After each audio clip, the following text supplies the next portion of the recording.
Thank you for tonight. You know, every good program always has a couple of commercials and something ahead of it. So, on my first commercial is not really a commercial, it's an apology. And I can say it was a senior moment, or I can say I was thinking of our own town attorney, Ellenburg. Have no excuses. And I apologize to Daniel Spitzer for calling him Alan. Yeah. It was just one of those things, but I'm sure that as a lawyer he's been called worse. The second is a commercial. I really would encourage as many of you as possible to come here on October 8th.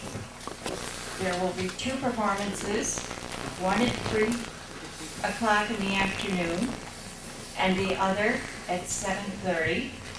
And it's our very own Gibson boys. And they just, I'll tell you, I've heard them in Weston, I've heard them in Pennsylvania, I've heard them in a lot of places. But they don't sound as well as they do in this room or the room upstairs. There is something about the old tin walls that just make it wonderful. So if you can put that on the calendar, please do. And with that, we'll get on with the meeting because we do have several speakers tonight. The ordinances and benefits, we hope to have a better explanation of them for you. Dick Pearson is going to be the spokesman for the committee.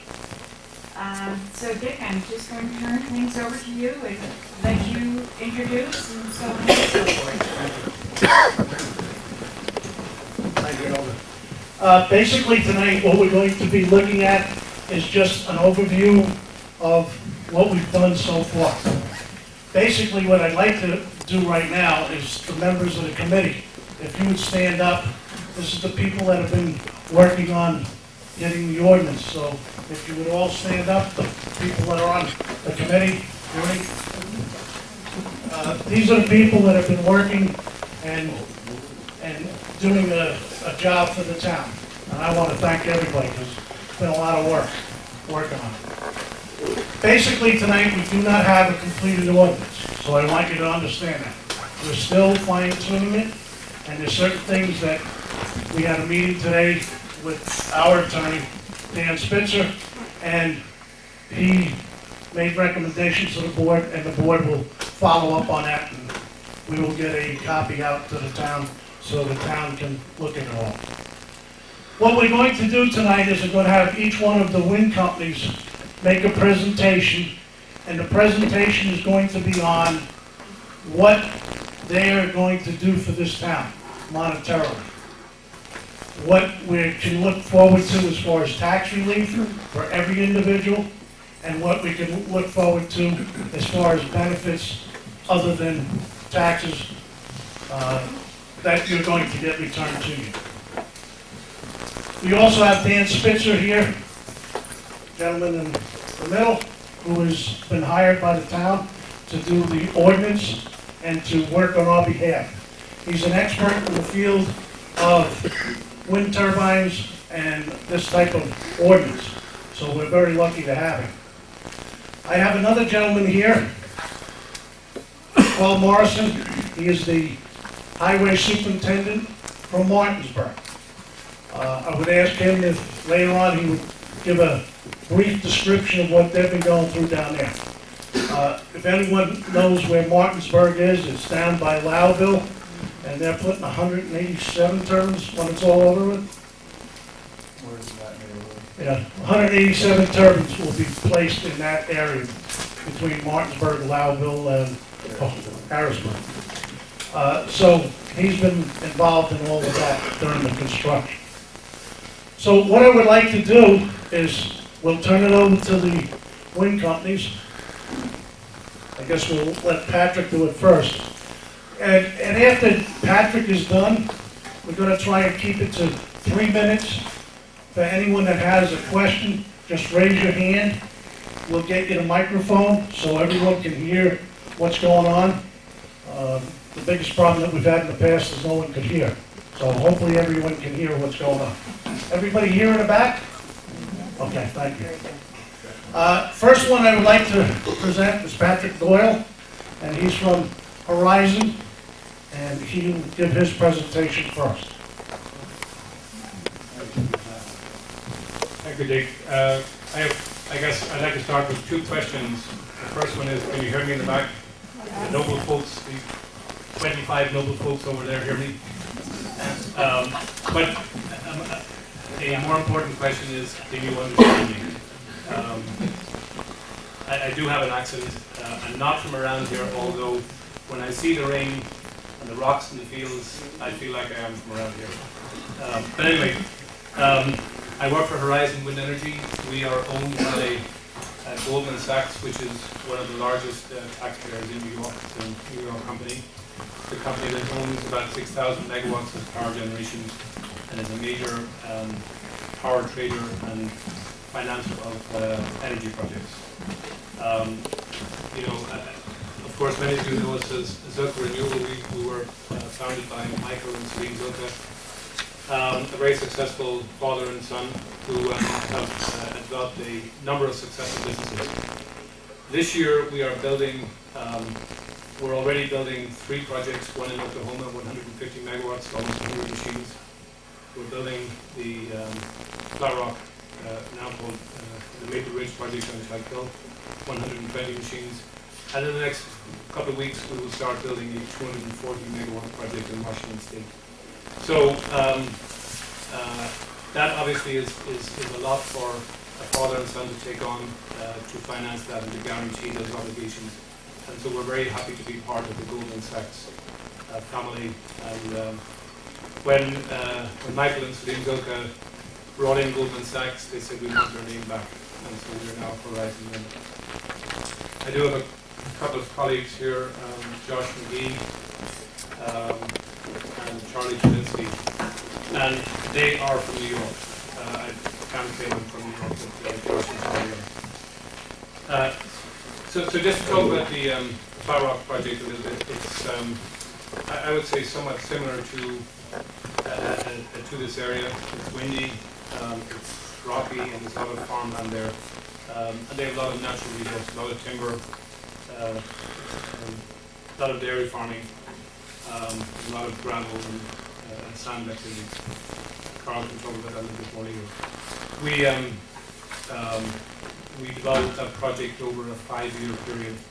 We're building 120 machines this year, and we hope to build another 80 or so next year. And last Monday we hit the halfway mark. We put 60 up. We had put 60 up by this week. So I would say if anybody wants to know what a large wind farm looks like, I would encourage anyone to go there. We are organising a trip there on the 13th of October. It's a Sunday. If anybody would like to go, please just give us your name. We will accommodate people on the first come, first served basis. With regard to this area, the wind does not differentiate between Clinton and Ellenburg, and so we're proposing a project which spans the border of the 2 towns.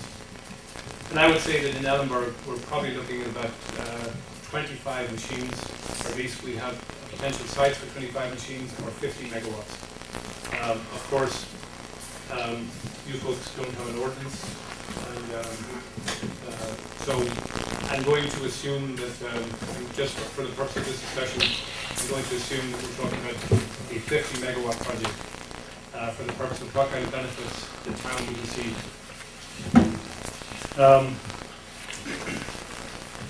If we talk about a 20-year period, we see that this town, I'm not talking about Finland, I'm just talking about the 50 megawatts or so that could be installed in this town, would bring benefits over 20 years of about $30 million. And what I'll try and do is break that down into development, construction, and then the operations period. During the development phase, we think that in the area we will be spending about $100,000 to $300,000 during the development phase, which is from a couple of years ago until well into next year or the following year. During construction, between construction payments to landowners, between construction labor that will be used, come from the local area, construction materials, and construction services, we expect that the money that will be spent here, on the project in Ellenburg, it's not equipment, not turbines that might come from Florida or North Dakota. We expect to spend about $7.5 million. We don't see a project being built here until 2007, at least not by horizon, and so that money will be spent in 2007. Mr. Pearson mentioned earlier pilot payments. I would say that some kind of standard has been set in the state for pilot payments for wind projects of the order of $5,000 per megawatt. There are a couple of ways of doing a pilot payment. We think that probably one of the best ways to go about a pilot payment is to do it through the county IDA. And one reason is because they're kind of a one-stop shop that can bring the town, the school, and the county together. We also feel that an IDA with a period of about 15 years would be beneficial. So at Flat Rock, the base pilot was $5,000 per megawatt. There's also an Empire Zone there, which complicates the comparison, but we're going to concentrate on the base pilot. There was $5,000 per megawatt, which would be about $250,000 per year for the Ellenburg turbines. And of course, that has to be divided between the town and the county and the school. Actually, I think I said 250,000. Actually, it's more like 400,000. Of that, about 137,000 go to the town, 137 to the school, and the county will get about 25,000. And I'm just making some approximations as to how that will be divided. So approximately 400,000 per year in the pilot payment. A number of people say, well, that's fine, but the town sees much of the impact. The turbines will be here, and people in the town will see them, and the town's roads will be used. And so we would propose to have some kind of some separate agreement with the town, a host community agreement, and we would propose something of the order of $1,000 per megawatt per year for the town of Ellenburg. So of course all this has to be discussed, and that's I think a good figure to start off with. If you look at what that comes out to over 20 years, and I should comment, if you have a 15-year pilot, then after the 15 years, so years 16, 17, 18, 19, 20, the project will go on the tax rolls at its at the assessed value. So the total in pilot payments and other payments to the town over the 20 years would be about $5 million. To the county would be about $1.5 million, and to the school would be about $6 million. So about $12 million in total. So that's that's benefit that goes to the town. There are royalty payments which go directly to the landowners, and of course the towers will be in the town, and so that money will, for the most part, come to people who are living here. It's hard to say exactly what royalty payments will be because power prices change, and our payments are dependent on those power prices. But we expect that to be of the order of $7 million over the 20 years. So payments to landowners would be of that order. Finally, we have 15 people here working on the project, which would bring wages of the order of $10 million over a 20-year period. So that's how I come up with the total of $30 million.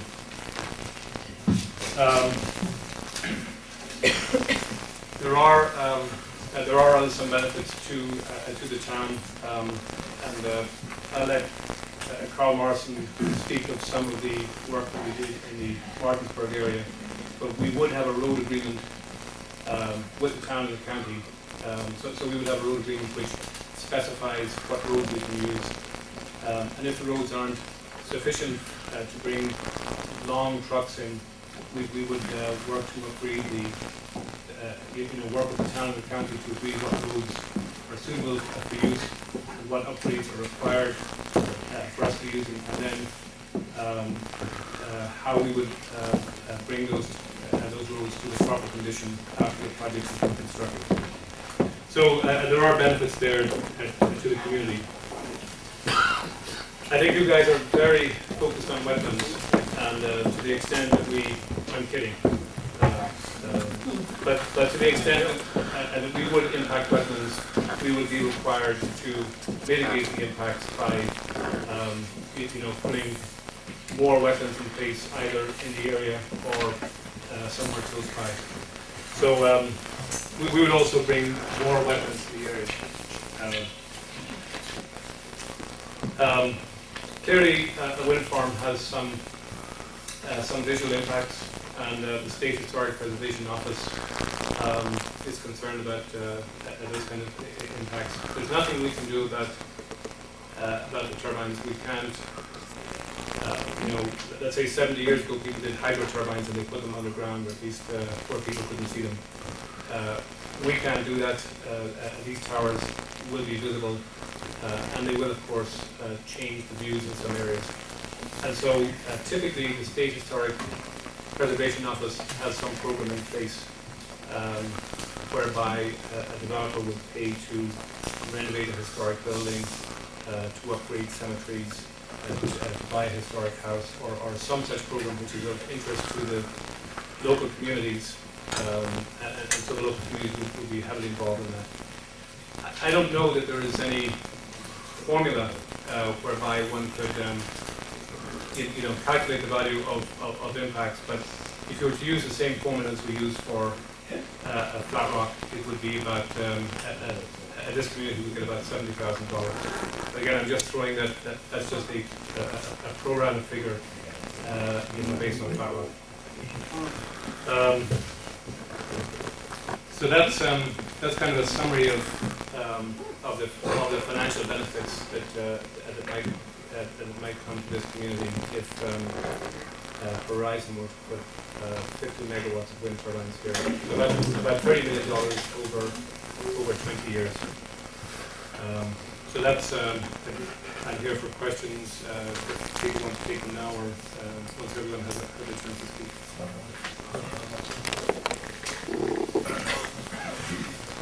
Yes, sir. Sure. Thank you very much. My name is Mark Lyons, and I'm the project manager for Noble Environmental for the Ellenburg project. And we've spoken in the past about who we are. I know that we were asked to talk about benefits tonight, but to recap for some of you who may not be aware of who we are, Noble Environmental Power is a wind energy company that's owned by J.P. Morgan Partners, and it's something of an all-star company with people who have come from other companies who have worked on wind energy projects throughout the world. Our construction manager, for instance, Dan Haas, who's not here tonight, has built more wind turbines than anyone else on the planet, about 1,000 wind turbines. So we have a great depth of experience. Noble Environmental Power as a company is just developing its first projects. But we have some of our people here tonight, including John Quirk, who is the managing director and the project management development director for all of New York State. And Fred Sayu is our local construction manager on the project. Dan Woods, Nate Sandvik, Seneca Todd are all on our development team, working on land issues and other support issues. And Anna Giovanetto, who's working on public outreach. As I say, we were asked tonight to address benefits, so we kind of prepared a fairly focused discussion of the benefits. This is one of my favorite subjects, to talk about the benefits that we can provide to the community. To give you an overview of our project, we're looking at a project that's somewhat larger in Ellenburg than the Horizon project. Our estimated generating capacity would be 79.5 megawatts. And all of the benefits in the generation of these projects derive from the size of the project, so that's an important thing. So the kinds of numbers that I'll be talking about will be scaled up from what Patrick was talking about. On a unit basis, they're very similar. But because this is a 75.5 megawatt project, which would provide enough clean energy for about 27,000 homes, and it would have an estimated number of wind turbines would be 53 1.5 megawatt wind turbines. The project area that we're looking at is about 2,900 acres, and it currently involves about 25 landowners in Ellenburg. Now, those are 25 landowners that are in the core footprint of the project. Those are prospective locations where we would have project facilities. We've also got a program that we call our border easement program, where we are identifying people who live around the project, and we're developing a list, and we're going to offer them an opportunity to participate in the project as well. So that'll increase participation in the project. The proposed project site, for those of you who may not be aware, is roughly an east-west running rectangle that straddles the Star Road, 190, about 2,900 acres in that area. Economic benefits from this project will be substantial. Again, as Patrick alluded to before, there's something of a market value for pilot payments for wind energy projects in the state of New York, and that was set, as you might imagine, by the most recent project that was done, which is the Flat Rock project. We have proposed, Noble Environmental has proposed payments between $5,000 and $6,000 a megawatt. For a 79.5 megawatt project, that would be $477,000 a year. And roughly a third of that, or about 35% of that, would go directly to the town. But of course, since you're all taxpayers and you pay school taxes and county taxes, that would go to help relieve your tax burdens for the schools and the towns as well. So we're proposing about $477,000 a year. Of course, that won't be finalized until we complete our negotiations, and we would similarly propose to negotiate our pilot agreement with the IDA, who would be working on behalf of the taxing entities, in close cooperation with the town, school district, and the county. They have the staff and the expertise to negotiate a state-of-the-art pilot agreement. For comparison purposes, $477,000 a year in tax payments is equivalent to about 102 new $100,000 homes. You know, I like to think of this as a special opportunity, a special economic development opportunity for people who live in this area, who have the wind resources and are close enough to the power lines and have open space. It's not every town in the state that has the opportunity that Ellenburg or Clinton or some of these other towns have. So what we're offering is, I think, a special opportunity for economic development that provides as much tax base as 102 new houses, which of course would fundamentally change the character of your community. And as an example, they would also bring, 102 households of school-aged children. We might find ourselves in a position where we need to build a new school. So I think it's not only a special opportunity because of the resources you have here, but because it's kind of a high-value economic development opportunity in that You get a lot of tax base with very little burden on your local services. The project, of course, would generate jobs, and we have done some economic development impact analysis on that. We estimate that a project of this size would create about 167 construction jobs and 36 jobs during operations. And I just want to tell you how we came up with those numbers. Those jobs include, well, obviously for the construction job, these are construction workers. They'll be here for the construction period, but that's 167 jobs during a year. The construction period itself would be less than a year, probably about 6 months. But that's obviously those are construction workers. Some of those are indirect. For jobs creation, we measure 3 things. Direct jobs. Direct jobs are basically the jobs that work directly for the project. Now, some of them are on-site, some of them are off-site, but we're talking about purchasing direct supplies to the plant. We're estimating that we'd have about 13 people employed full-time at the plant site or in a regional office nearby. The indirect jobs are basically the suppliers to the plant, or suppliers to the suppliers to the plant. For instance, if we have people come on, if we spend money to employ people to plow the roads at the plant and that kind of thing, where they get their supplies, those are the indirect jobs. And we would estimate there would be 22 direct jobs, 4 indirect jobs, and 10 what we call induced jobs. And induced jobs are basically the jobs that are created when the plant employees and their suppliers spend their salaries in town.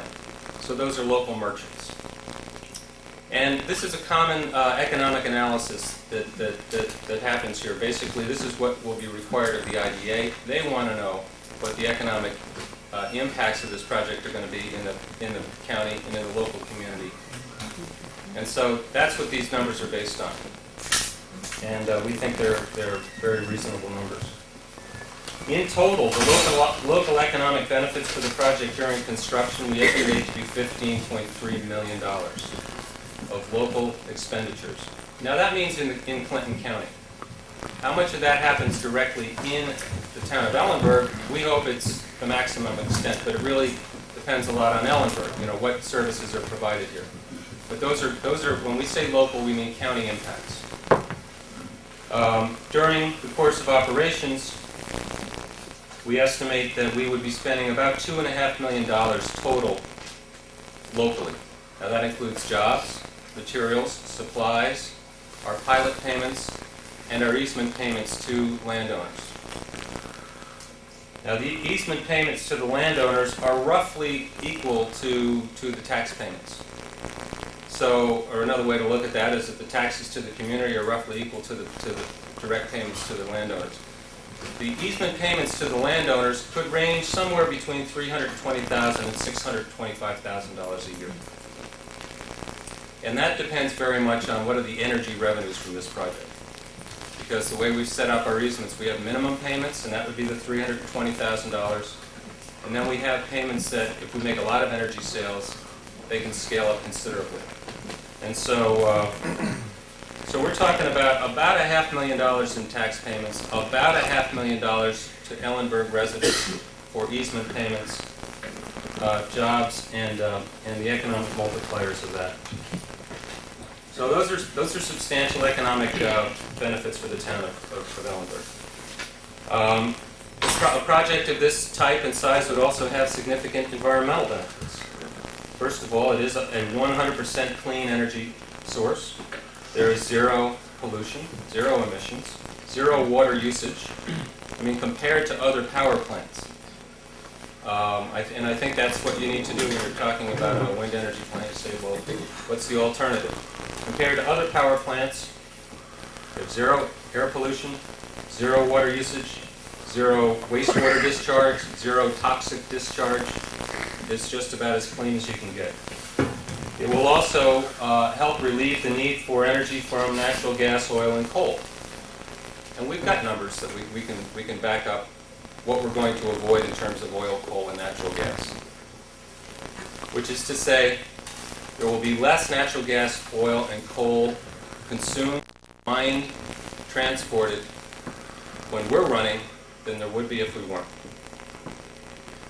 So there's less mining and drilling, less fuel transportation, less combustion of the fossil fuels, reduced emissions, and therefore cleaner air and water. I think it's entirely reasonable to say that. I mean, I haven't dug up the exact data to support this, but we know that the wind blows from the west to the east, and we know that the projects that the power plants that we're going to be backing down are in the west. And I like to think, and I hope to be able to demonstrate at some point with some data, but I think it's common sense when we've gone through the whole acid rain controversy. We know that it's the Midwestern, the Western New York coal plants created the acid rain that's degraded the Adirondacks. And I think it's entirely reasonable to assume that a wind energy project in Ellenburg will help improve the air quality in Ellenburg. And we can quantify the reductions in pollutants.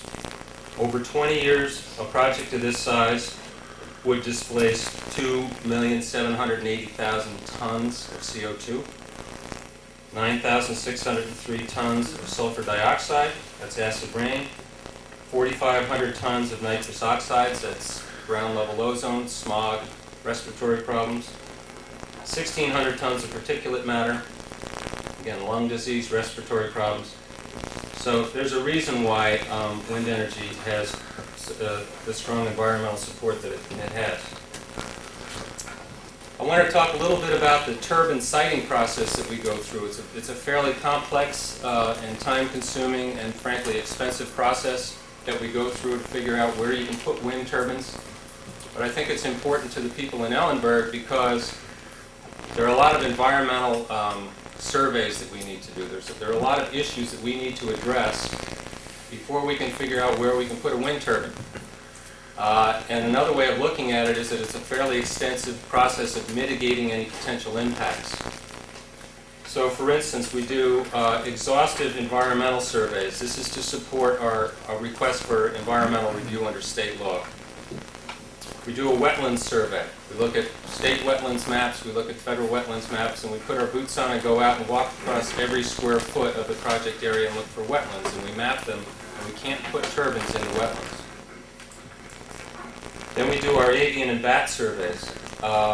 In the spring and the fall, we will look visually and with radar for migratory birds, for breeding bird habitat, for migratory bats. We have little bat recording devices that we put up that record the sounds of bats so we can get a good idea for what kind of bats are hanging out here, and we want to make sure that we gather all our data. That goes into our environmental review. We do an air traffic survey for local airports. They provide areas where we can't put turbines. Microwave transmitter survey, so we will stay out of the way of microwave transmitters. We will comply with any turbine setbacks that are specified in local ordinance. We will do a noise study to ensure that our noise levels don't exceed the ordinance levels at people's houses. We will coordinate with New York State Ag and Markets to ensure that we're with their construction guidelines and that we're minimizing our impacts on farming. And then we'll put all of our information into a fairly complex computer program called Wind Farmer, and that'll help us determine where the best sites on the remaining available land, where's the best sites to put our wind turbines. So this whole process takes about 5 or 6 months of intensive work, and what it ensures is that we've got a good project that minimizes environmental impacts and complies fully with your ordinance. Our proposed schedule is that we would need to complete our environmental work, and I think I just gave you a little flavor for how long that takes to complete. We need spring and fall data to do that. We would hope to have, assuming there's an ordinance in place, an application ready to file with the town of Ellenburg in January of 2007. If we got our approvals within 4 or 5 months of then, we would hope to be under construction by May of 2007, and we could be operational probably within about 6 months of that. So the end of 2007. Beyond that, I have some contact information for anybody who's interested, and I'll take any questions that you have. Thank you.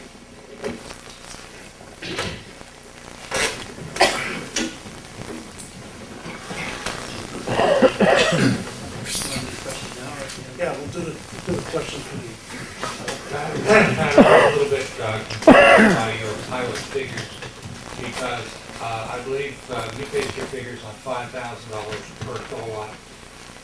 And Mark, Bruce, I know who you are, just to tell you. my name is Bruce. I live in Ellenburg.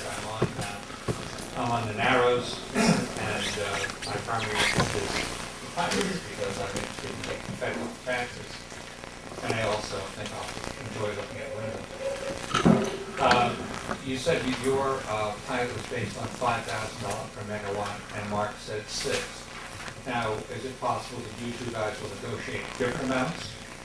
Also, you said that if you had 50 windmills and $5,000, and you threw out a number of $400,000. So, what are we talking about in terms of the pilot from Zilkman?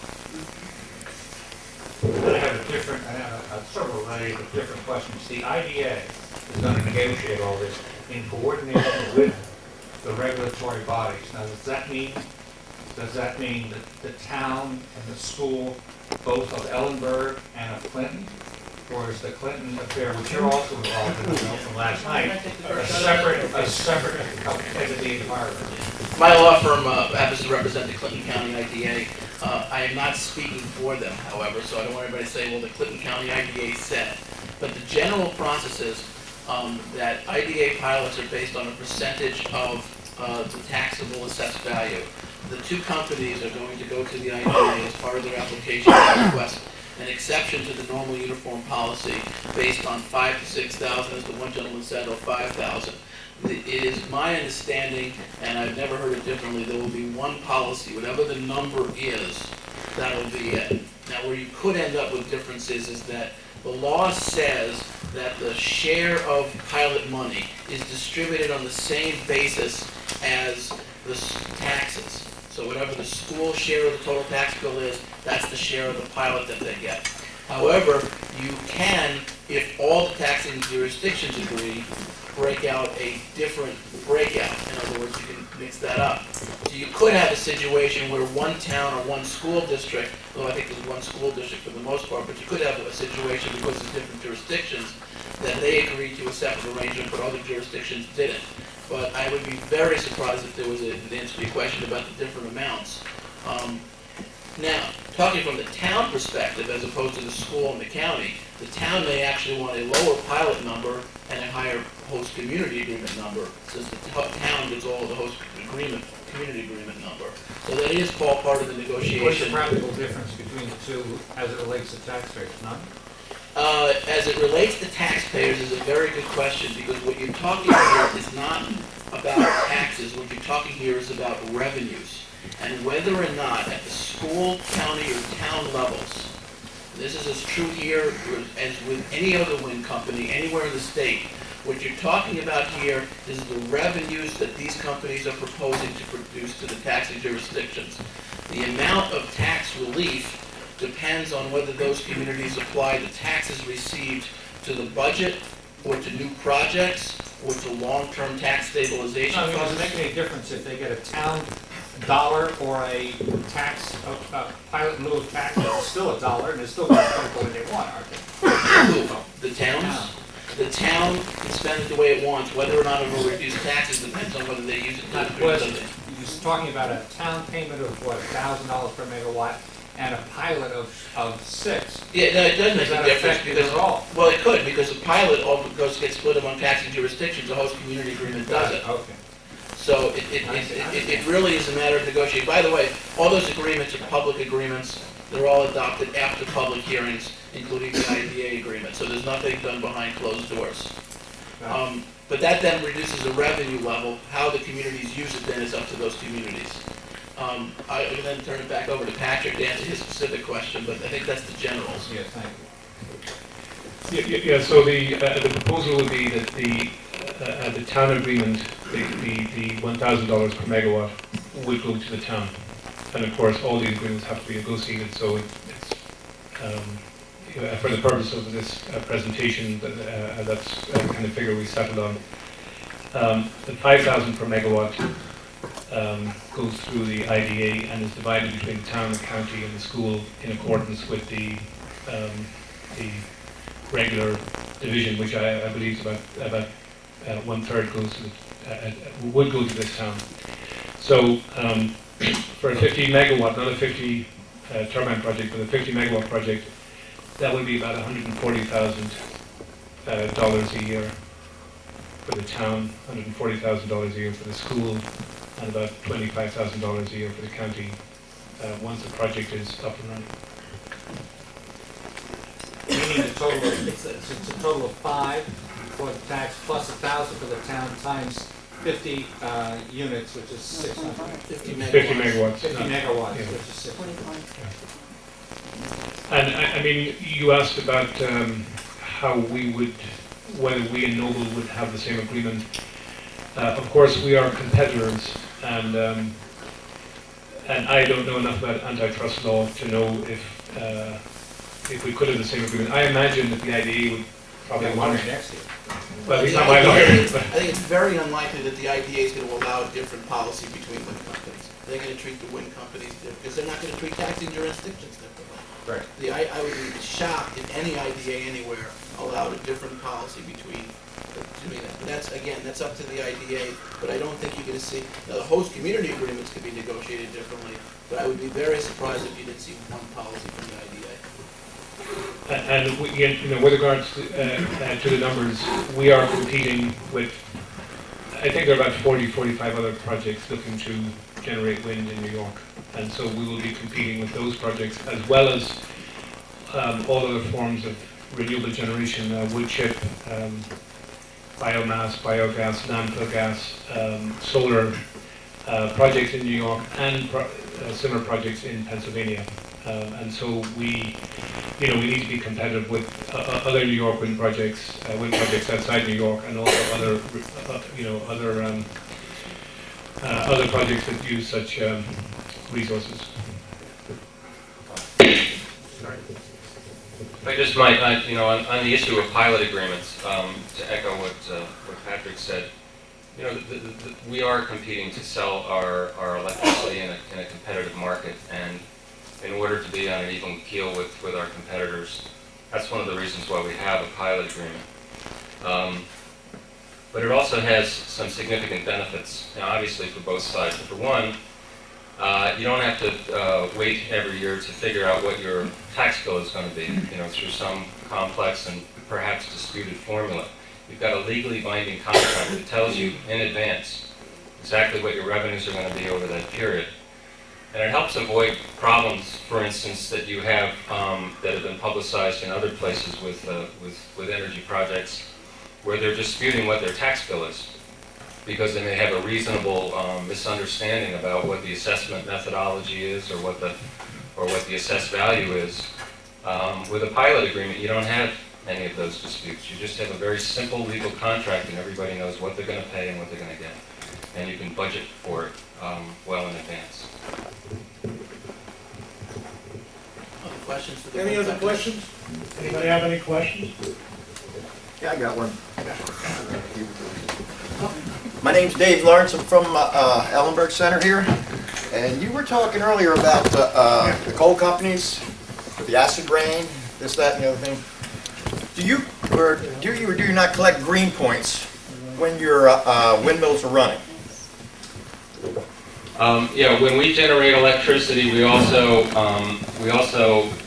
have what they call a renewable energy credit, or sometimes called green tags. We sell into the market. That's a device that's essentially meant to account for the fact that people today are demanding more green energy or more renewable energy than we may be able to generate.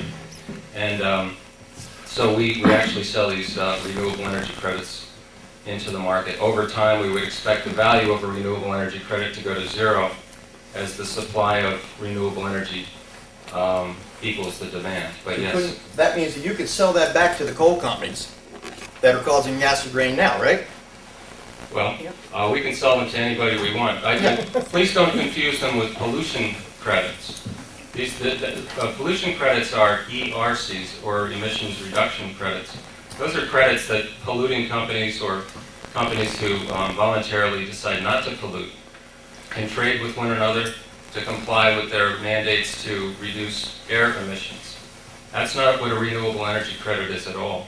A renewable energy credit simply has to do with the market for renewable energy power. It has nothing to do with pollution per se. It's simply that some people are demanding more renewable energy than we're actually generating today. So that creates a positive value for a renewable energy credit, and that's traded in the marketplace, and it's not a pollution credit. Other questions for the wind companies?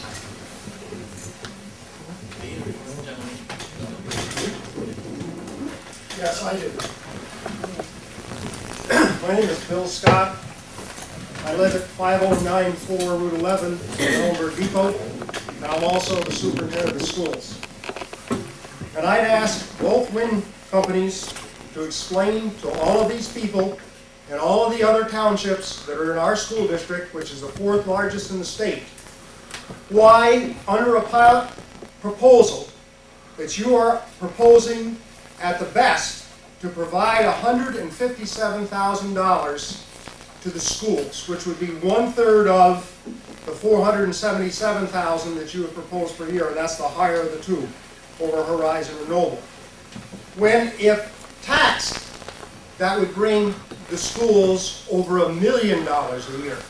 Why would you choose not to provide these people from these proposed windmills over $1 million, and I'm only addressing school taxes, and provide them with only $157,000?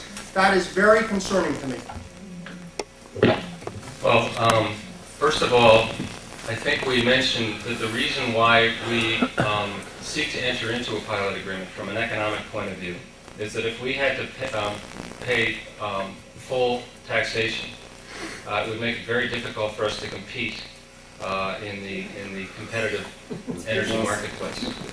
So we would simply, go to another town where we could enter into a pilot agreement. Every one of these projects is done with a pilot agreement. The assessment methodology for wind energy projects is very much up in the air. John, did you want to address this? Well, I think, I'm John Quirk, Wind Power. I think one point you need to make on the taxing methodology for this is that a wind power plant is very different in one significant way to a conventional power plant. The installed cost of a wind power plant is, factors larger than a conventional power plant. In dollars per kilowatt terms, a wind power plant costs, well over $1,500 per installed kilowatt, whereas a conventional gas-fired power plant probably costs 1/3 of that. The difference is that the gas-fired power plant has to buy fuel every year. And if you tax a wind power plant on its capital value, you are effectively taxing the wind power producer punitively relative to the conventional power producer, because you're taxing him on all of the fuel. When you build a wind power plant, the capital cost of the plant includes effectively the 20 years of fuel. So in order to create a level playing field, it's necessary to balance the tax equation between a high capital cost, zero fuel cost facility and a low capital cost, high fuel cost facility. So the pilots are designed in a way that allows these two different types of technologies to compete economically on an equal basis. I hope that explains it. And I believe that the portion of the pilot that is given to the school districts is not 1/3, I believe it's 50%. Is that correct? We stated 1/3 tonight. It depends on whatever their taxes are here. I don't know your tax rate here, but look at your tax bill and whatever Richard is saying is 53%, but look at your tax bills that you get in October and in January. Whatever the add up county, town, and school, whatever that total is, whatever the school is that year out of the total is the percentage that the school would get under a typical IDA pilot. Okay, to get to the punchline, you either have to have a pilot agreement that fairly taxes the high capital cost wind plant, or you need to tax the fuel that goes to the conventional power plant. Okay? Thank you. That doesn't particularly address the issue that I'm coming from. I did additional research on this. I have obtained from the internet an presentation that was made before the Associated Electric Cooperative Incorporated meeting in St. Louis, Missouri, June 24th, 2004. I'm not going to take time to go through that this evening, but if any of you can't download it, I will provide you copies. It states very clearly in there that the incentive for wind companies is the tax issue, that with pilot agreements, which are negotiable, that with those pilot agreements, they're able to avoid the taxes that other companies and you and I have to incur, and it becomes the primary motivation for building those wind farms, not the environmental, and I'm quoting from their presentation, or the energy benefits. Now, without spending time on that, but I'd be glad to share it with you if others haven't been able to find that, I would like to quote to you, and the attorneys at least present are aware of this, that the property tax exemption which our governor provided to us allows for a 15-year, and that's been stated tonight, real property tax exemption for solar wind energy systems constructed in New York State. And the amount of that exemption is equal to the increase in the assessed value attributed to the solar, wind, or farm waste energy system. Now, a part that hasn't been said here tonight that I'm going to quote to you is that with respect to those, each county, city, town, village, and school district, and I will only address school districts, may choose whether to disallow the exemption. That option must be exercised by counties, cities, towns, and villages through adoption of a local law and by school districts by adoption of a resolution. Now, I had not seen nor heard until this evening that the difference solely for schools for 1 year under a pilot, and I'll repeat it again, as you quoted, and this was through the Noble numbers, the Horizon numbers were slightly smaller, is asking us to accept $157,000 and forego over $1 million. Well, the school district is not doing that. They have exercised almost 15 years ago, and no one has obviously checked this out, a resolution to not provide that incentive to solar and wind energy. The school district, and I'll leave it with you, opted to collect taxes on any of that. And obviously, I'm standing back there. You people are making assumptions that the school is inducive and was willing to accept a pilot agreement. They've already taken action not to do that. Thank you. The draft law that's in front of the town also exempts, also outside. Sir, before you take off, I'm not going anywhere, believe me. okay. In terms of the pilot, though, that they're talking about an IDA pilot. If there's an IDA pilot, then real property tax law section 487 that you addressed doesn't apply, because the exemption comes not from that section, but from the fact that IDA titled property is exempt. So you're not opting out of the IDA's pilot. What the town has in front of it, as part of its draft ordinance, is the same thing that you did, which is that if they don't cut a deal with the IDA, then the property goes on the tax rolls unless there's a pilot with the town. And the same thing would happen if they don't have a deal with the IDA, or if you were able to convince the IDA not to do a deal with them, then they would either have to cut a deal with you or pay taxes if they went forward with the project. Those details will be worked out by the school's attorneys. Well, that's fine. I mean, it sounds like you've already done it, but in terms of an IDA Checked it pilot, out thoroughly. right? But in terms of an IDA pilot, that's not, I want to make sure that the people are here, that's not what you and the town have exempted out of. That's different. If I, You're an attorney. Mr. Scott, if I could just say, I think this discussion in a sense is about alternatives and choices. I know I've heard people say before that they think that the wind energy business is tax driven, simply because the wind energy business has some tax benefits. But the alternative to wind energy is some other form of electricity. And every form of electricity, conventional oil, gas, coal, nuclear, are heavily subsidized by the government, including tax incentives. In 2003, the tax incentives to wind energy were 0.004% of the total federal energy subsidy budget. That's a tiny piece. So we have to compete against those people. As John Quirk pointed out, we're penalized if you tax all of our capital and all of our fuel when that isn't done for conventional sources. So I don't think anyone's suggesting that we stop using electricity. The question is, where are we going to get it? And it's easy enough to take pot shots at wind energy and say we get some tax incentives. And the answer is yes, we do. We get accelerated cost recovery under the Internal Revenue Code. So do they.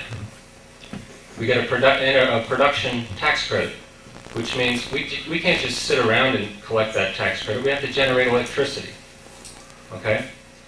Oil and gas get, depletion allowances. I mean, it just adds up. We just had a $14 billion energy bill. So I think we need to ask ourselves, compared to what?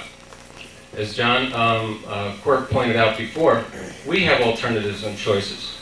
We need to compete in this market. If we're going to build a project that's going to be profitable, it's going to make any money, we have to decide where we're going to put it. We're competing against other projects, all of whom have pilot agreements. So if we can't make money here, we'll go somewhere else. And I think that's the alternative and choice we're talking about. Making money.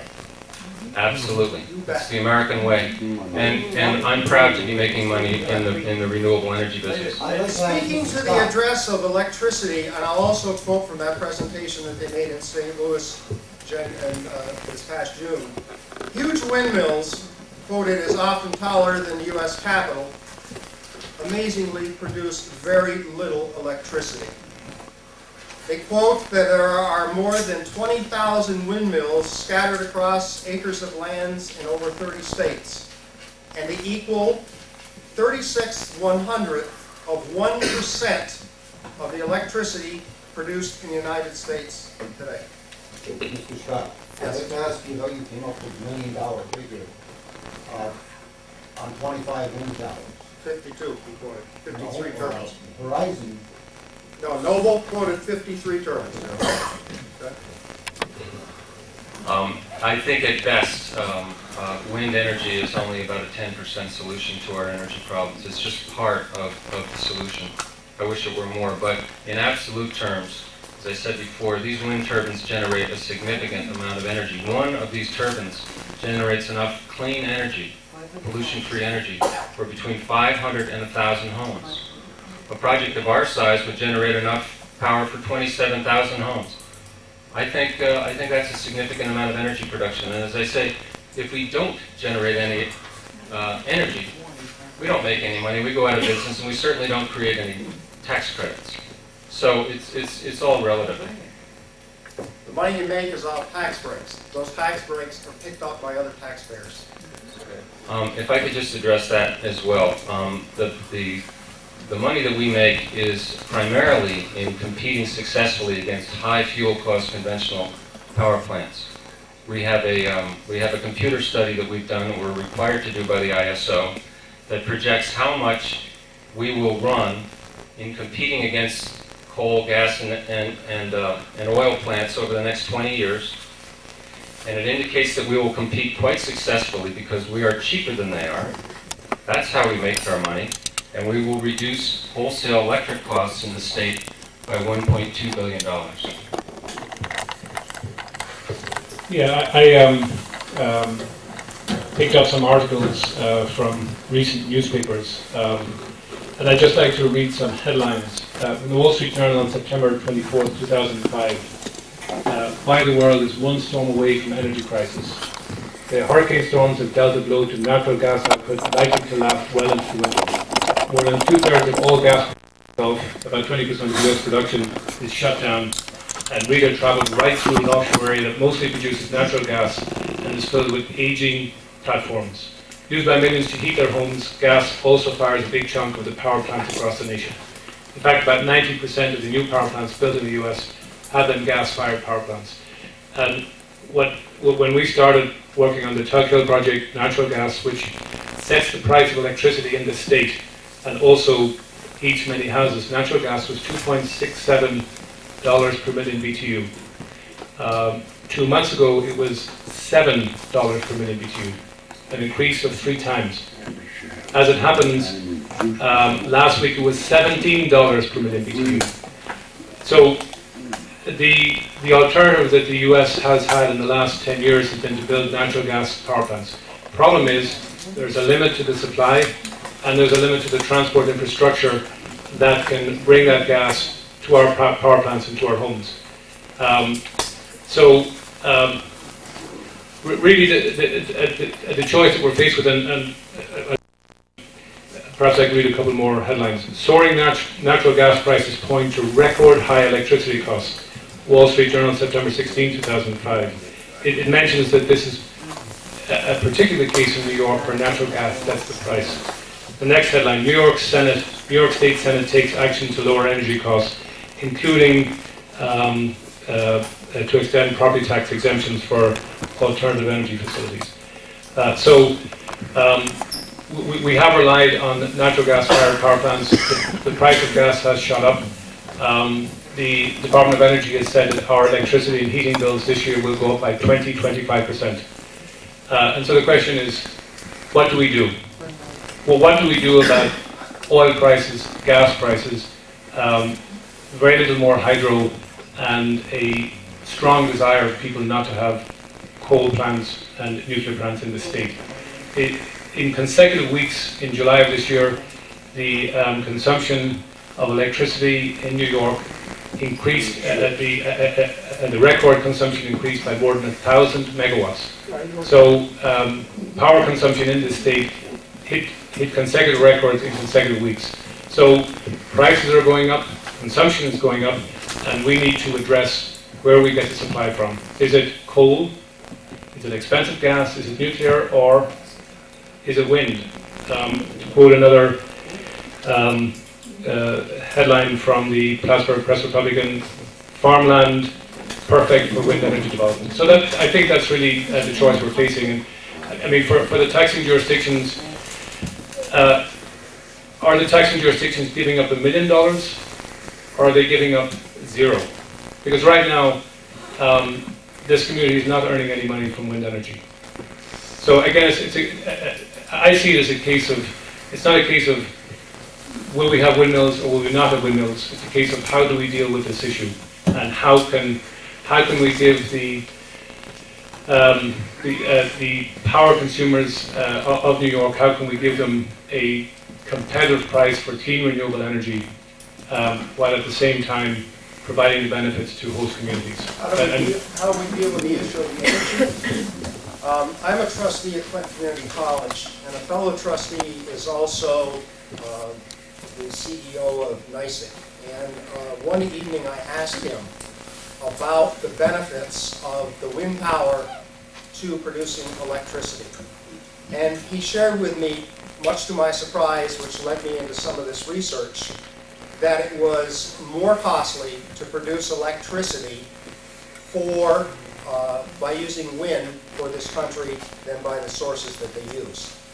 He also surprised me when he said, if you're talking about putting windmills sited up here, he said, we don't have the shortage of electricity up here.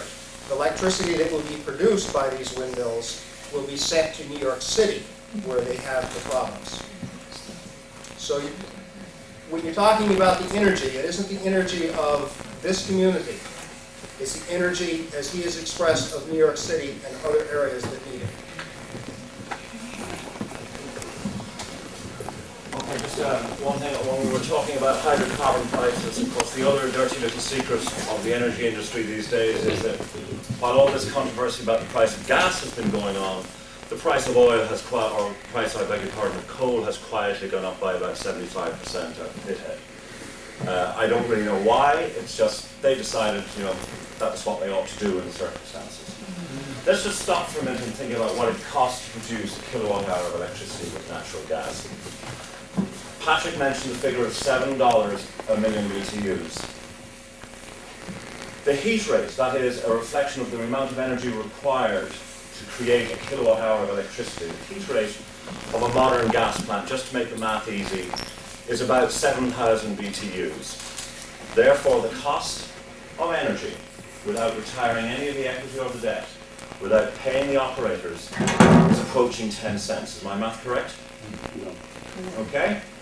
The cost of producing a kilowatt hour of electricity from a wind power plant, where you're retiring equity, debt, paying the operator, paying the pilot, paying the landowners, employing people in the local community, the cost of that is somewhere above 50% of the figure it is for a modern gas plant with the way gas prices are going.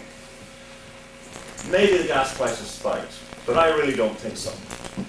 Gas is produced regionally, it's not produced globally. You cannot put gas into the bellies of ships and ship it from Qatar or the High Field in Papua New Guinea or wherever gas is plentiful. The only way to do it is by using a process called liquefied natural gas. You liquefy it wherever it's coming from and you ship it to the shore here and then you regasify it. A very expensive and some would argue dangerous process, very difficult to permit. So we must rely on a regional supply of gas to meet the needs of this region. And the region is North America and the Gulf of Mexico. All gas produced and consumed here, with the exception of a small quantity of LNG, comes from that region. And the story is this. Consumption is increasing rapidly, just without any break. And production is becoming more expensive from more and more remote places in the world, or I beg your pardon, in the region. There is no prospect whatsoever that the price of natural gas is going to come down anytime soon. So when you talk about the cost of producing electricity, I don't think that anybody, even the most ardent advocate of natural gas and their friends in the coal industry, are ever going to be able to convince any reasonable person that wind power is not an economic solution. Okay. You have a question in the back? I would just like to make a follow-on comment, if that's okay? Sure. Okay, my name's Anna. You want to get a mic? Can you guys hear me okay? All right. Everyone here? Yeah. My name's Anna. I'm also with Noble Environmental Power. And I think another piece that's being left out of this equation is we're not considering the true cost of energy produced by fossil fuel sources in terms of the impact on the environment and human health. 30,000 people a year die in this country as a result of respiratory ailments and other diseases caused by pollution. That's 10 times the number of people killed in the World Trade Center, 9/11. Okay. I don't want to shut you down prematurely, but you know, we have an agenda, and I like to try and stick to it. The only thing that I'd like to say to everyone here is basically what we're looking for right now, and basically what we're talking about, which Mr. Scott brought up very eloquently, is that we don't have GM, we don't have GE, we don't have any large industry knocking on our door to add to the tax rolls of this town. If we don't have more tax rateables in this town, when the school tax goes up, when the property tax goes up, who pays that? All of us. We have a rateable that wants to come in here. We have an energy source that we could give. Maybe it's not the best tax. When they're exempted, we pay the tax. They don't. Don't forget that. It's something that's gonna be there, we didn't ask them for. Okay, but they're being exempted, Daryl, and we're paying the tax on it. We pay your salary though, we're taxpayers, we pay your salary. All right, I'm not, look, I'm not gonna get into that. All I want everyone here to understand is that we're looking at a rateable. Is it a great thing? No, we haven't really finished negotiating. You know, the council, the board, has to negotiate all of this. This is not a done deal. The school board will be part and parcel of it. No, I just quoted that. That board took action on that. They chose not to exempt them from taxation. It's not negotiable. They chose to take the pilot agreement, and that becomes negotiable. I've taken the mic in part so we can move on as Richard wants. Although I'm enjoying this immensely, I think this is great seeing democracy in action. With due respect, sir, actually the school district has a lot of opportunity to keep negotiating, because in addition, as both gentlemen said, to the pilots, there's going to be host community agreements. And you absolutely, given your project for expansion on power plants, should be talking to these people about getting some of those credits. You should be talking to them about everything you can if they go forward, and including talking to the IDA if you don't like their pilot. I hope that this is the beginning of the conversation for everyone, not the end of it. But I immensely enjoyed that conversation because I love hearing these kind of debates, because as the one gentleman said, these are the choices you have to make as you go forward. You have an ordinance in front of you. An ordinance, what it does is it sets up a process. But these are the kind of decisions that you have to make and the choices that you have to make. Thank you, Mark. And my job here is not to tell you what to do, not to tell you what the right answer is. I get paid the same amount whether you ban windmills or whether you allow them. I'm on a flat fee basis. My job is to make sure that you have an ordinance that enables you to make the decision that you want to deal with three things. One, the application process. Two, if you allow them, the operation of them. And three, to ensure that they're removed at their cost, the company's cost, not yours. Before the board is a draft, which I think is somewhat available to the public. It's just a draft of a proposed ordinance that establishes a process for the consideration of three specific types of facilities. The major facility, of course, is the large-scale wind farms that we've been talking about, and that is the focus of most of the discussion. It also discusses how to put in and regulate small wind energy systems. And I'm not talking about the kind of mechanical systems that are on farms, those are exempt.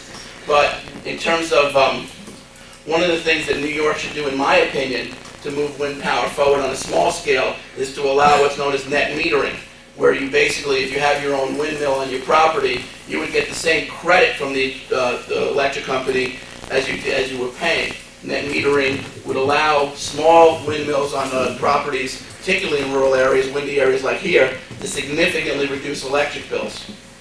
The third item that's covered in the law is wind measurement towers, some of which you already have, and which are basically the beginnings of the feasibility testing system, where you have given permits and allowed people to set up these anemometers where they go out to measure whether or not this is a viable area for wind power. But the main focus of the ordinance and of this process is to look at the large-scale commercial farms, wind energy conversion systems. The law that's in front deals with all the issues that have been touched on so far, including the taxes, as I mentioned, and talks about the application process. The general idea of the ordinance is to establish minimum standards that the town would allow applicants to consider, and to set up a situation whereby, in conjunction with the environmental review process under the state environmental law, you would have a thorough review before you said yes to anything. Now, last night, for those of you, I know a lot of you were in the Clinton meeting across the way over in the school, and I talked about how in that town it was at the beginning of the beginning, because they didn't have the zoning law. You're much further along the process. You already have a zoning law in effect, which actually allows wind towers as a conditional use permit. You have a committee that has been working for a long time to get things going. You are much further along, and you're ready to move into the range of adopting an ordinance. I've been talking to members of your committee, mostly through Mr. Pearson, and then I met with your town board earlier today to talk about a lot of the specifics. And that's something that I think we really want to hear your comments on, not only tonight, but on the formal public hearing when the law is formally introduced. The important issues to the community are certainly the tax issues that Mr. Scott, is your last name? I apologize. That's right. Yeah, thank you. Brought up also the issues of setbacks. How far should these be from property? How far should they be from houses? How far should they be from the roads? What kind of noise levels are acceptable? How are you going to make sure that they comply with the law? How are you going to make sure that they are removed? Who will be responsible for those actions? What happens if the company is sold? What happens if the company goes broke? It happens. We don't wish it on any of these gentlemen, but it happens. Planning for the future is as much a part of allowing these entities into town as with any other large-scale use. And if you look through the provisions of the law, there's an effort there to deal with all those things. So let me give you an example. In a few minutes, we can hear from the gentleman who's going to talk about the highway issues that have gone on in the Flat Rock project. One of the sections of the draft ordinance is to dictate that there has to be a specific traffic route identified in the application or as part of the application process that these very heavy trucks are going to take, that it has to be coordinated with school bus schedules so that there's a minimum interference with the pickup and drop-off times, and that the trucks and the buses are not on the road at the same time to the extent possible. There has to be a performance bond put up to ensure that when the roads are impacted by these heavy trucks, such as the cement trucks and the transport trucks, that there is a mechanism by which we not only say to them, fix the roads, but if they don't, somebody else does, because there's a bond in place. There is provisions of all of those kind of natures through there. Now, I don't make any claim to be a master draftsman or to have thought of everything. And the numbers that are in there came about through discussion with the committee and with the town board members, but they had by no means is anything set in stone. Indeed, after the meeting, the board may say to me, we've changed our minds, please go back and write a windmill ban law. Everything is open. I want to certainly answer your questions, and so does the board, but it's very important that you talk to the committee members and the board members and let them know what your opinions are on these specific issues. I assume that anybody who doesn't have a copy can get the draft ordinance to the town clerk. And please do weigh in on what you think this law should look like. If I may then, can I answer your questions about the ordinance or about the process? Yes, sir. I'm kind of troubled with Mr. Scott's comments because he doesn't seem to have been in the discussion here, and yet 50% of the pilot accrues to the school. And Does not. what? No. Well, okay, somewhere between your third and their 50%. Actually, I don't understand exactly how much accrues to the school. So why isn't he a part of the discussion as to how to go forward? For one, he seems to believe that, and last night at the other meeting, you did not know whether or not this was going to proceed under 487 or as an IDA. As a matter of fact, I made a comment, why don't we ask the companies how they're going to proceed? Yeah, and I still don't know. And Because neither of these people have made an application yet. well, I mean, we got to find out soon. No, actually, it's not That's the really. whole premise of Mr. Scott's problem. Well, you know what, though? We're not at that point yet. I mean, I don't think it's appropriate for a town board to negotiate money before they decide whether they want these things at all. No, what direction to take. Well, Because he's already, no negotiations. negotiations. Neg passed a resolution and They made that decision 15 years ago But but, they're not going that way. well, sir, Used. there have been no negotiations between the town and these companies over money. They have outlined the proposals that they're going to make. There have been no negotiations that any entity has been excluded from. The IDA has to have a public hearing once these people make a proposal to them. They very well could cut a deal with the county, the school district, and the town, and then you would have a pilot through 487. That could happen. But they're not involved in any discussions because there haven't been any. I think the first question should be, do you want them at all? And to say, well, it should be what? Haven't had any discussions.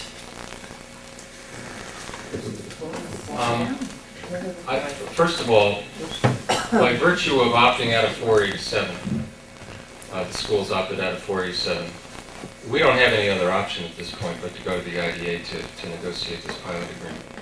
Now, that's not a bad thing. That's, the IDA will do a good job of negotiating a pilot agreement. I want to be clear that we're not in any way trying to be presumptuous by talking about the numbers that we would propose. The numbers that we're talking about are simply transferred from the latest pilot agreement. That's the project we need to compete against. So we're suggesting that's a reasonable starting place. So, but I think it's important to keep both of those things in mind, that procedurally, we must go to the IDA now because the school district has opted out of Section 487. But I think that the IDA will do a good job negotiating it. I think it's also important to recognize, as I said before, that this is about alternatives and choices. And in practical terms, the choice that the school district or any of the other taxing entities has to make, I think Patrick said this before, is do we think $500,000 or so of new tax money with an environmentally friendly, low-impact project like a wind farm in Ellenburg is something that we want. The choice is between that and a reasonable pilot agreement or no project at all. I do want to say, Mr. Scott, that I fully sympathize with your position and your responsibility as a school administrator. My father was the superintendent of schools on Long Island. I was on the Board of Education of my town for many years. I would have loved for a wind park project to come into our town to provide the substantial revenues we needed to make our budget and buy the things we needed for our kids. And so I hope that we can work cooperatively with you to provide the benefits to the school and the town and the county at a reasonable level with an acceptable project to the community. And in addition to that, I am aware now that you are considering a generator project at your school facility, and you've got some buildings that are co-located, and we would love to have the opportunity to talk to you about getting some direct economic and energy benefits for the school complex by adding a wind turbine. And this is something that many school districts have done across the country, and they're very happy they have. So I'd love to talk to you about that. We talked about research by engineers.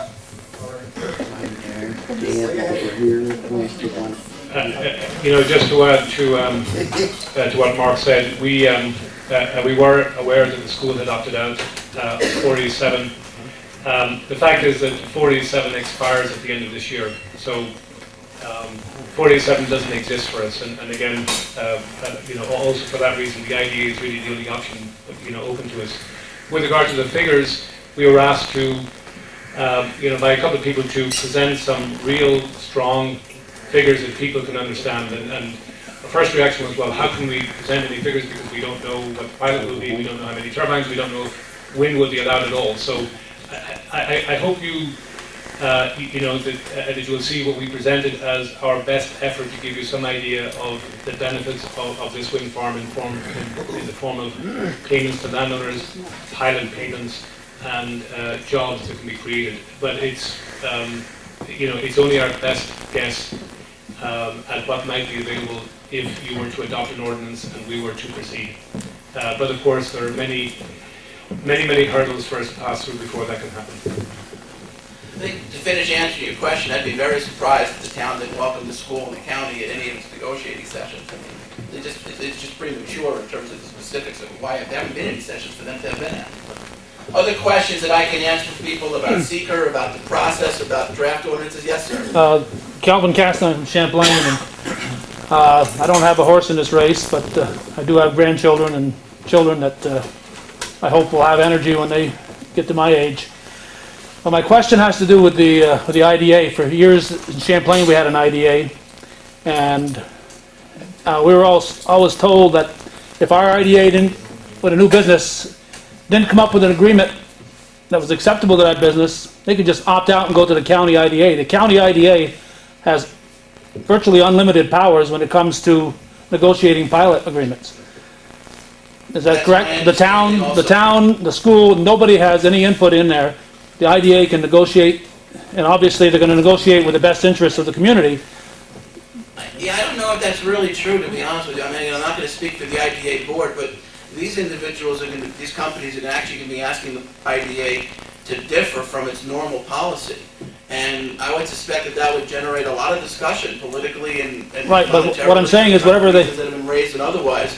And, you know, your IDA board is composed of representatives Right. of the county, and they'll decide what they think is Right, best. but what I'm saying is what they decide is what they decide, and that's the way it has to be. You know, it really isn't in this town, because if they come up with a pilot, there's a number.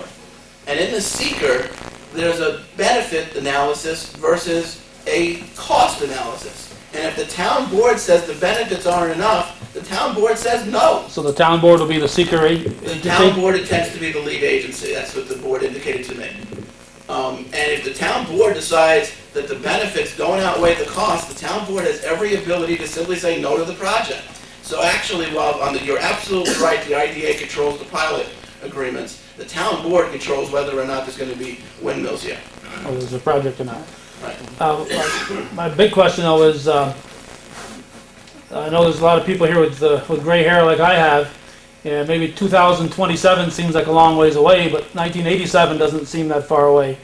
What happens 20 years from now after all this is done? You know, it sounds like we keep hearing the 20-year project. What happens after those 20 years? The law has in place a requirement for a decommissioning plan, which requires them to state how they plan to decommission, how they plan to remove the towers, and how they plan to fund it. The general point is that at the time that they issue a permit, they put out an amount of money No, I equal to understand an that. engineer's estimate, and at the end of the project, they remove the towers, or the town uses the decommissioning fund to remove them. So So at the end of the project, the towers come down. 20 years from now, the towers will Well, it be may not gone? necessarily be 20, it may depend, it really depends on the economics of wind energy, it may well be 100. You know, Yeah, that's what I'm saying. It could go on. There's a 20-year pilot agreement that they're seeking from the IDA, is my understanding. The town permits do not have an expiration date. The projects can continue from a town point of view as long as they are functioning. And obviously, if they're not economical because of taxes or whatever reason, they're not going to function. But the town doesn't have a limit on this project. So it's very possible these towers could be there 50 years from now or whatever. Yes. Okay, that was my point, yeah. Okay, yeah, no, that's absolutely true. And after the first 20 or 15 years, it goes to the regular tax base, right? It goes back on the tax rolls unless some other exemption takes place or some other pilot takes its place. That would be, if all else stays the same, the answer to your question is yes. I don't think we should necessarily say that that's definitely what's going to happen 20 years from now in terms of the tax situation. What other questions can I answer for people about the prospects, about the taxes, about how the environmental review is done? What kind of things would you like to see in the law? What kind of things do you want the town board to consider? Well, thank you for your time. Nick, on a point of information, Yes, I'm doing the math in my head. make it quick. The energy cost of $7 is about 5.8 cents, and at $10 it's like 9 cents for a gas power plant. I just wanted to just clear up that point of information. And I would like to address one comment, Scott.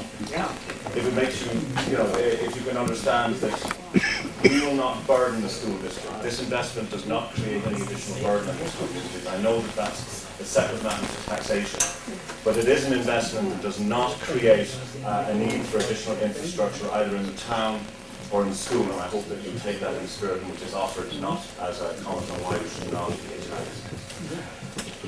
Thank you. Mr. Scott, on behalf of the committee, I want to apologize to you, because when I don't we... need any apologies. No. I'm only doing my job as a citizen. Hear me out for a minute. When we were doing the committee and we were talking about different things, the school was never thought about that we should bring you in. And I apologize for that immensely, because as I said to you last night, you know, we should have gotten hold of you. So I apologize for that. You're part of this community, and the school is a very viable part of this community. So on behalf of the committee, I apologize for that. We have a person here from, he's the highway superintendent from Martinsburg. His name is Carl Morrison. We asked him to come up here tonight and to speak to you in regard to what you'd be looking at as far as construction and what would happen within the town if we go ahead with this project. I want everyone to understand that what we are looking at here is a project that is going to bring a tax rateable into this town. That means it's going to relieve the taxpayers of this town of some of the tax burden.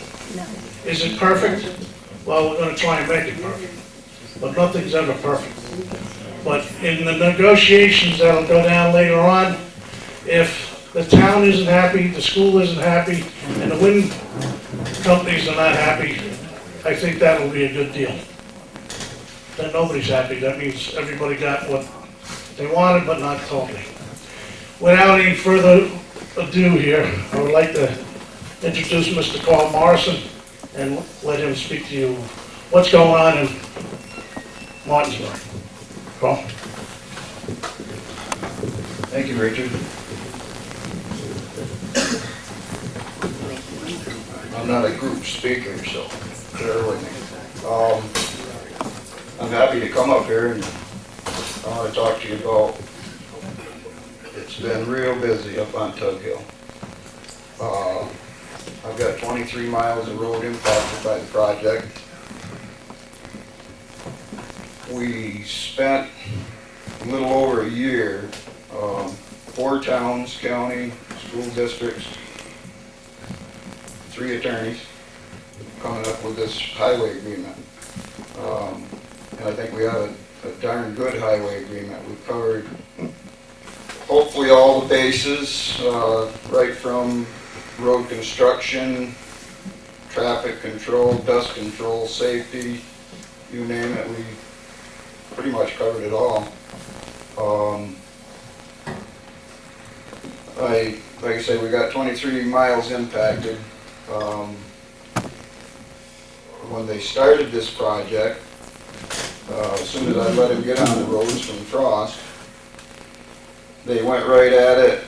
They completely rebuilt roughly about 4.5 miles of town road, which were designated minimum maintenance. We had 78 miles of road in the town of Martinsburg, 35 of which are designated minimum maintenance. We have about 5 miles of seasonal maintained roads yet. The reconstruction on the minimum maintenance roads, they're basically 10-foot traveled path. They dug them out about 2 feet. Geogrid entire length, probably took them out to 22 feet. The bases, there'll be about 24 inches of crusher run on top of geogrid when they get all finished up. Right now they got about 4 inches of gravel when they get all the work done to put everything into shape. The agreement calls for 2% slope on the roads, so they're not hollow like our roads have always been. 78 miles of road, my highway budget's $350,000. Just for an example, my gravel budget's $10,000. I can't maintain 60 miles of gravel with $10,000 in the spring. It's been a heck of a benefit from my perspective. Like 4.5 miles completely rebuilt, just under 20 miles of road, various degrees of improvements. A lot better road conditions. They didn't require digging out. but everything's getting gravel, new gravel surfaces. Culvert pipes changed out where they were needed. One of the primary routes in the complete rebuild roads were ag access. I don't know how your farm equipment is around here. I didn't see too much of it on my way up, but if it's anything like back home, these vehicles are 24 feet wide, and we don't have a town road that's built for them. And these roads that they rebuilt are ag access. They've opened them up so the farmers aren't pounding their equipment and getting in and out of there. The primary road, their haul route, they did a Gulf Stream crossing, which is probably about a 50-foot ravine. And I'm guessing anyway, from my experience, that to the tune of about $250,000 just on this Gulf crossing. And the entire length of that road is just under 2 miles, which is a complete rebuild. I've had good relationship with all of them, the subcontractors and everyone. If a problem arises, took care of it. Safety issues, if there's a road closure for whatever reason, whether it's changing out a culvert pipe or the complete rebuild, all the appropriate agencies were notified, Sheriff's Department, whatnot, whenever a road was closed.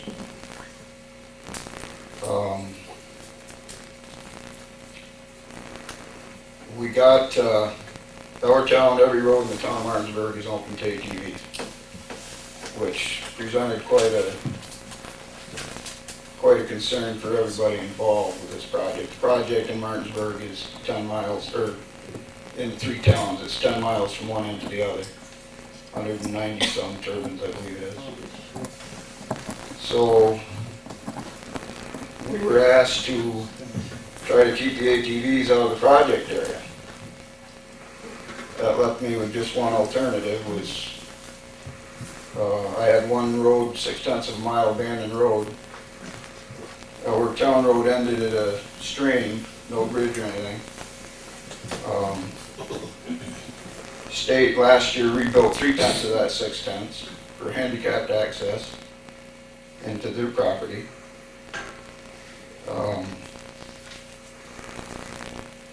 I said, you get me across the stream, I'll take care of the rest. They bought me a bridge, we installed it, we reopened the 6/10 of abandoned road, and I'll tell you, it helped because the DEC built half of that 6/10. We did the rest off of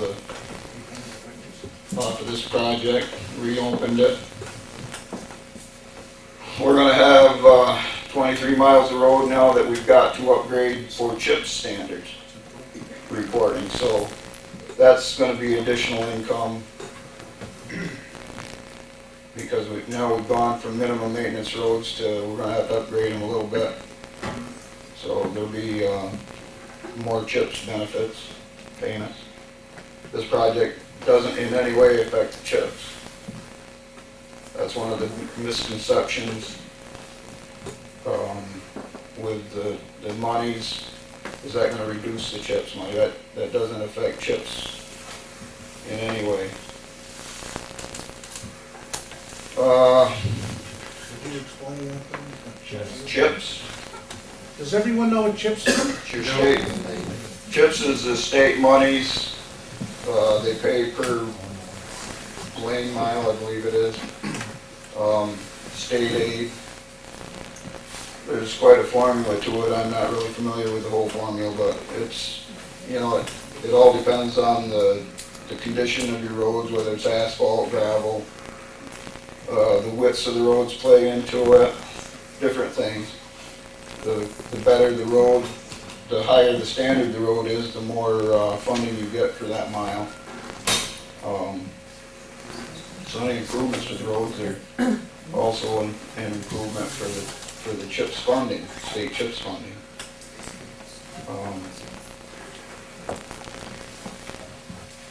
Trying to remember everything. You have a big here. snow area, what about snow removal? Does that impact it? We're not gonna change the way we do business plowing. We're gonna, we're a big snow sled county. One of the primary roads that they rebuilt is the main corridor for the snow sliders. The state DOT had a traffic count up on the intersection last winter. In 2 months, there were 74,000 vehicles went through there. I think it was January and February. So the town, Do they make more noise than windmills? a lot more. I went down to the Fenner project and Madison projects, and standing underneath the wind tower in Madison, I likened it to standing next to a clothes dryer. That's the noise I heard. Fenner, the wind was blowing so hard you couldn't hear the turbine, so.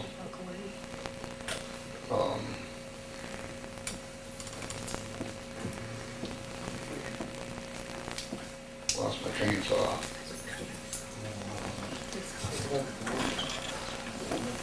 The gorge? Oh yeah, this golf crossing,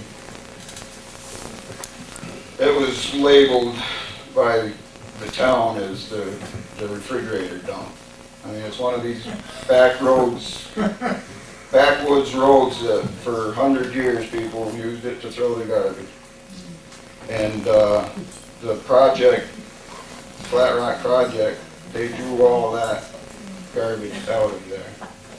They could have very easily covered it up, went about their business.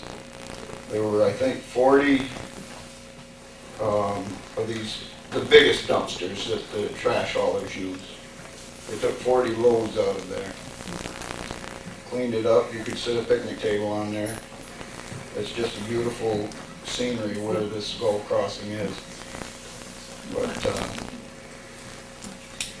I can't say enough about, I'm very pleased with the highway improvements that have been made. If we wouldn't have got that storm this morning that I guess you folks got too, they were gonna start reclaiming on the southern end of the project, their access roads, and the gravel from the access roads, they're gonna top off with what work they've done already to put another 4 inches of stone on my roads and reclaiming on their way out. And that was supposed to start today, but I think that got canceled. So.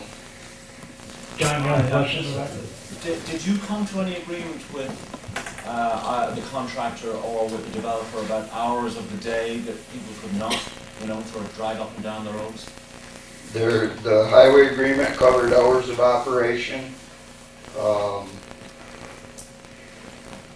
the whole spectrum, days of operation, hours of operation.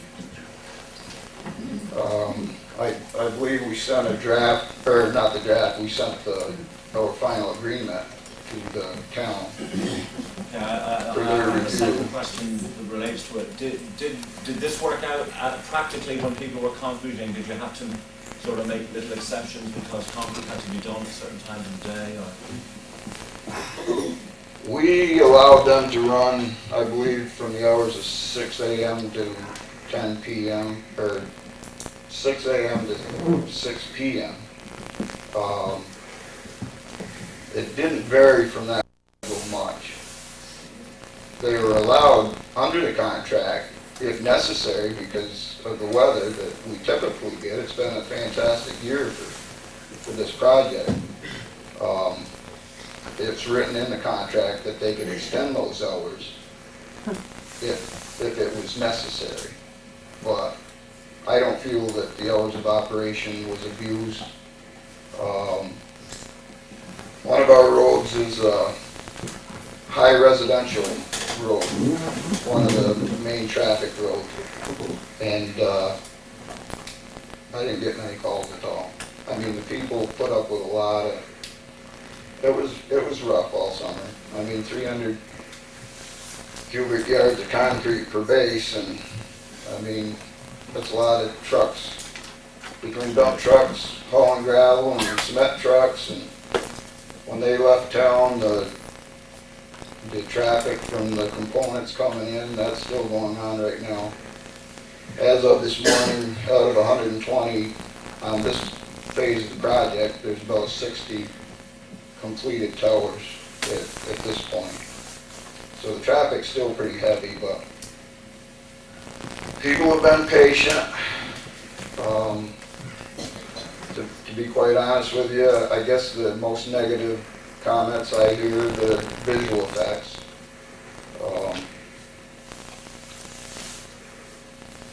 I gotta tell you, they don't bother me. I've always been fascinated by windmills, so I like it, but everybody has their own opinion and they're entitled to it. And total rate, as of today, probably about 60. 60 to go in this first phase. And the town of Martinsburg's getting about 90 of those 120, someplace in that neighborhood.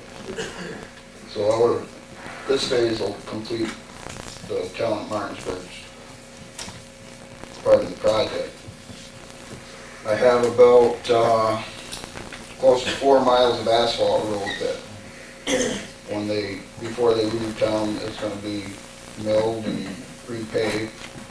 I mean, the roads take a beating, but common sense told me right off the bat, without an agreement, for them folks to put the kind of loads that they're putting on these roads, my roads aren't going to hold them up. So anything's got to be an improvement to handle that. And I seen it I seen them right from ground level, the way they built them. They've done a fantastic job building the road. Can't say enough about it. Anyone have any questions or call?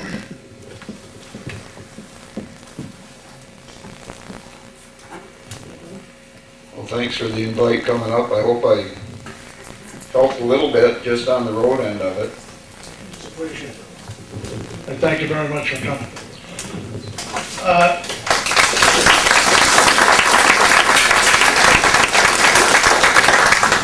Before we end the meeting, and I just want to take about 5 or 10 minutes to just go over some things so that everyone knows what the committee's looking at. We've been in discussions with the wind companies just on basic stuff that we wanted to see if they were aware of our needs. One of them is the ambulance, the rescue crew. We felt that if there was a problem with the ambulance being on a call where, with the construction going on and so forth, that they would have to pay for an ambulance to stand by for their own use and not take away from the towns. They more or less agreed to that. That was one of the things that we had discussed that we wanted to put into the agreement. The other thing is with fire, to train our firemen that if there was a fire in one of these towers, to train them on how to handle it, what to do, what the downfalls of it are, and so forth. And they are willing to pay for that too. So that's just on the rescue side of it and the fire side of it. There's a lot more to go on this, and the agreement, we can just pass.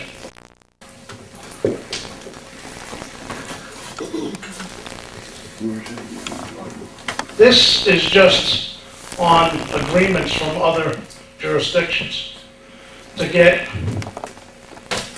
what Dan prepared for us today was that. Saying we're not done yet. So all of this will be available in the clerk's office. She has a copy of it.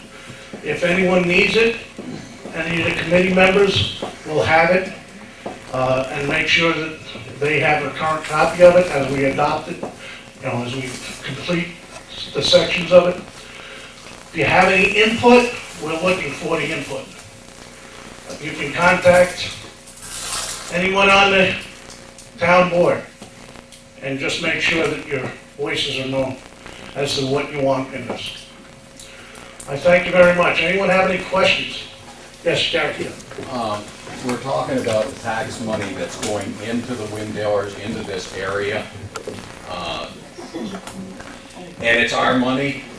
We're all paying taxes, and it's our money. And these gentlemen are proposing to build a total of roughly 75 towers in our area.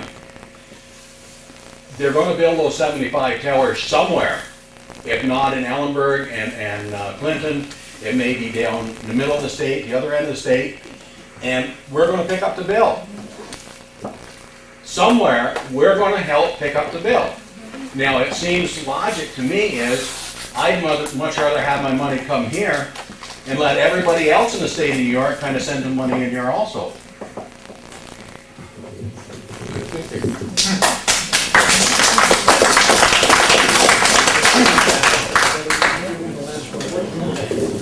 I'm going to hang around for a while. If anybody has any questions about the process, how does seeker work? How does it go forward? What kind of things you'd like to see in the host agreement? Whether or not, they're going to... By the way, one thing they can't do is put your name on a windmill. If you voted for it, there's no advertising allowed. That's in the law.